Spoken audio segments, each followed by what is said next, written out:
Aneurysm అంటాం కదా sir, ఇది అంటే ఏంటి అసలు? అంటే అనూరిజం అంటే దాన్ని మన అయోటిక్ అనూరిజం అంటాం. అనూరిజమ్స్ ఎక్కడైనా రావచ్చు శరీరంలో, మెయిన్ గా అయోటాలో వచ్చినప్పుడు రక్తనాళాల్లో ఈ భాగాల్లో ఎక్కువ వచ్చే అవకాశం ఉంటుంది. యూజువల్ గా అనూరిజం అంటే ఏంటిది అంటే, ఏదైతే మన రక్తనాళం ఉంటుందో దాని యొక్క సైజు చుట్టుకొలత ఏదైతే ఉంటుందో దాన్ని అది 2.5 టైమ్స్ ఎక్కువ పెరిగితే దాన్ని మనం ఎనూరిజం అంటాం.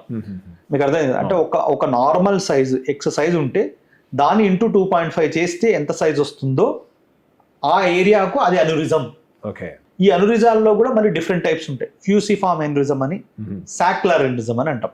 అంటే ఫ్యూసిఫామ్ అంటే ఏంటిది అంటే, ఒక నార్మల్ గా ఉన్న ట్యూబ్ లో ఒక మధ్య భాగంలో బాగా ఉబ్బి మళ్ళీ అది కిందికి వెళ్ళడం, అంటే పూర్తిగా వాల్ అంతా ఉబ్బుతుంది. సాక్యులర్ ఎనూరిజం అంటే ఏంటిది, ఈ ట్యూబ్ లోంచి ఒక చిన్న బుడగలాగా బయటికి వస్తుంది. సరే, అది ఏదైనప్పటికీ ఇంకా సింపుల్ లాంగ్వేజ్ లో చెప్పాలి అంటే, ఈ రక్తనాళం యొక్క వాల్ క్వాలిటీ బాగా సన్నబడిపోయి అది ఒక బెలూన్ లాగా ఉబ్బుతుంది. ఎప్పుడైతే బెలూన్ లాగా ఉబ్బుతుందో, ఇప్పుడు మీరు బెలూన్ కూడా చూడండి, ఒక పర్టికులర్ పాయింట్ వరకు మీరు గాలిని లోపలికి పుష్ చేస్తున్నా కొద్దీ, బ్లో చేస్తున్నా కొద్దీ అది లావ్ అవుతుంది. ఒక పర్టికులర్ టైం రాగానే అది బర్స్ట్ అయి పేలిపోతుంది.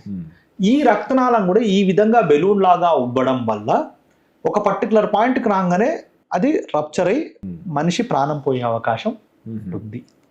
యూజువల్ గా అనూరిజం అంటే మీనింగ్ ఇది. దా అనూరిజం ఎందుకు ట్రీట్మెంట్ చేయాలంటే ఇప్పుడు మీకు అదే చెప్పాను, అంటే అలా పగిలి మనిషి ప్రాణానికి ప్రమాదం కాకుండా ఉండడానికి. మోస్ట్ ఆఫ్ ద టైమ్స్ ఈ అనూరిజమ్స్ వచ్చినప్పటికీ కూడా అవి ఇన్సిడెంటల్ ఫైండింగ్స్ ఉంటాయి. అంటే వెరీ రేర్లీ సిమ్టమ్స్ తో వస్తారు. అంటే మనం ఏదో వ్యాధి కోసం వెతుకుతుంటే ఇవి బయటపడతాయి. డైరెక్ట్ గా మనకు చాలా సార్లు బయటపడవు. మీరు తీసుకునే అదే మందులు, అదే నాణ్యమైన మందులు, కానీ సగం ధరకే. అవును, మెడ్ ప్లస్ బ్రాండ్స్ పై 50 to 80% తగ్గింపు.